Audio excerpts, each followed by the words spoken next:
Apa? Ai, ini deh. Dah. Ini cukup angkat sini Dah. dah. Nah, Dah. Lai, hun. Belai, hun. aduh, keren sih gitu. Selebih kok tuh sih ya? Dah. Lai, hun. Ai. Ini cara kalau Ai.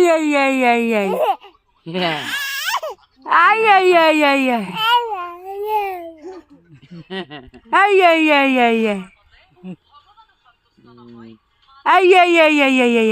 Nah, ini sih nama dia. Ai.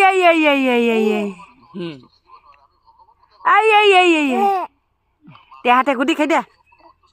Fude word lebe nih, fude jauh. Ai.